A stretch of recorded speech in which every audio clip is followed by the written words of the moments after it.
All right, we're now on to number 8, public question period. We do have somebody on for regarding 11.1. Okay, we do have Dan Anderson is registered. I believe he is online. And so you have questions that are related to, 2 questions that can be related to 11.1. So go ahead if you're on the line, please. Thank you. Can you hear my audio okay? Yes, we can. Proceed. Great. Thanks very much. Agenda 11.1 involves Commissioner Wright's recommendation letter on traffic calming. And that letter involves what some people consider a flawed road safety process for survey voting by residents. So 2 related questions for this meeting were previously provided in draft form. Prior to asking the first question, may I ask Councillor Dasco if you would provide some explanation in your own words as to why, as both the chair of this meeting and as a candidate for Mississauga Mayor, you apparently intend to not allow question number 2, which seems to be a completely legitimate question seeking to improve that survey voting process. Mr. Anderson, the chair is being very patient with you, and I am going to be very to the point here. We are here in front of Road Safety Committee. We are not in a mayoral debate right now, and I ask that you stick to what is in front of us right now. We are following the procedures, and so as far as the committee is concerned, we have been following protocol. I'm sure that it's not to your satisfaction, and that's regrettable, but I will maintain that we are keeping to proper protocol, and staff are always do the most professional of jobs. Your second question, sir. Thank you. Okay, so just to be clear, my request was for some explanation. Your second question, please. I'll ask my first question. If okay. What I've called question number 1. Councillor Dasco, as chair of the committee, if the Road Safety Committee's role is to help ensure that residents have respect for the road safety programs, then will the Road Safety Committee chair and members ask Council to remedy the situation where Commissioner Wright has, without specific direction from Council, blocked the normal public disclosure of the specific numerical results of survey voting of residents regarding speed bumps, etc., where previously such disclosures normally occurred on the city website weeks in advance of recommendations to Council. Although, even with such prior disclosures, Commissioner Wright sometimes, in my view, and I think demonstrably, misrepresented to Council the numerical results of survey voting as outlined at Council committee meetings March 8th and November 21st.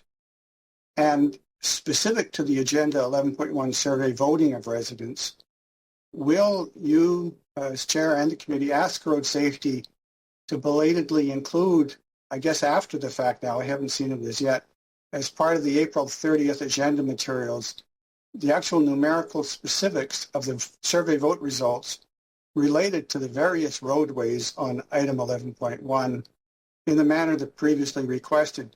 In particular, for example, separately noting different survey results applicable to different sections of roadway, such as with Colonial Drive, where there were 3 separate surveys, and also separately noting where some survey responses were provided collectively in the form of a signed petition rather than through the internet, example, Wilcox Road. Thank you. All right, thank you. I'm going to put this over to staff to provide an answer for us. Thank you, Mr. Anderson.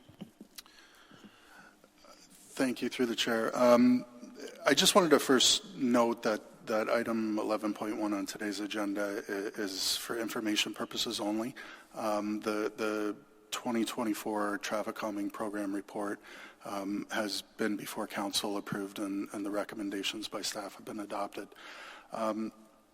specifically related to Mr. Anderson's inquiry regarding surveys. The traffic calming policy that was developed a number of years ago mentions the need to engage the public before recommending a particular traffic calming project. It requires that no significant opposition be noted amongst residents. Initially, this was done through public meetings in conjunction with the councillor's office. Staff met with local residents who were directly impacted by a proposal. Residents were given an opportunity to ask questions,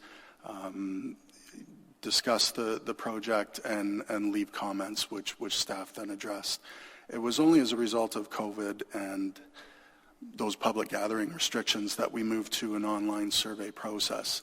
The intention was never to sort of have a vote, a drop-dead vote. These are safety projects that staff are recommending to address safety issues that have been confirmed through study, and these are capital projects that staff are recommending. Of course, local residents being involved is an important part of the process. We don't want to force our will on a particular neighborhood, but we want to ensure that the right things are being done on the roads that require it. So as I said, the survey process was never intended to be a vote. It was simply a way for residents to maintain engagement during a time where we weren't unfortunately able to meet with them face to face. In terms of posting the results online, that was something that we had never done prior to a couple of years ago, the projects that were going on at the time. And we posted online at the direct request of the then ward councillor. It wasn't our practice and continues not to be. Lastly, I just want to indicate that any project that staff recommends is done so in conjunction with the particular ward councillor. Staff never proceed with a recommendation without the blessing of that councillor. So however that councillor would like to engage the public, whether it be through a mail-out survey, public meeting, online survey, or some combination of the two, we're always happy to work with them. All right, thank you. And you said there was another question you had, Mr. Anderson. If you do, this is it, and you do have just less than 2 minutes to go. Please go ahead. Are you giving permission to proceed with question number 2?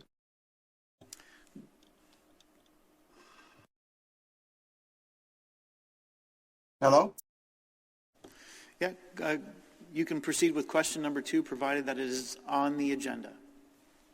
Very much so. It has to do with the survey voting process that, and I've already submitted in advance, that it has to do with the survey voting process and the problems with it. So Councillor Dasko, as chair of the committee, if the Road Safety Committee's role is to help ensure that residents have respect for the road safety programs, then it is notable that survey voting results can be materially affected if the committee does not consider recommended improvements to the survey voting process. Accordingly, and that's partly because this committee, their role in part is to represent the interests of residents, whereas city management has outlined that their policy currently is to not necessarily engage with residents in survey voting, and even when they do survey voting, to not disclose those results, and instead to characterize them. And we're concerned with fundamental misrepresentations. But in addition to question number 1, will the Road Safety Committee chair and the members give consideration to the prior set of 11 recommendations for improving the survey voting process? Mr. Anderson, the 11 items are not on the agenda. I'm asking you for what is your question with what is on the agenda, please. Can I complete reading the sentence or paraphrase in response to your question? Mr. Anderson, please ask a question with relating to the agenda, please. Okay, am I understanding correctly that your position is that a question that relates to seeking to improve the survey voting process, you do not consider relevant to the survey voting process that has been done with regards to Agenda 11.1? I don't want to split hairs. I just want to express concerns of residents without getting into the semantics of the fine point about whether or not the recommendations are not on the agenda, but survey voting and the effort to seek improvements to that process should be deemed verboten. Okay, thank you, Mr. Anderson. I believe your question is, have the residents been asked with regards to these traffic calming measures? I believe, Mr. Anderson, that's your question. That's not my question. And so I will suggest that each, as staff had mentioned, that the work is done with staff, also with the local councillor. I will speak for the item that is on the agenda, 11.1, with regards to the Ward 1 measures. I will let you know, sir, that not only did a survey go out, but I knocked on each and every door on that particular street. So I thank you again for your questions.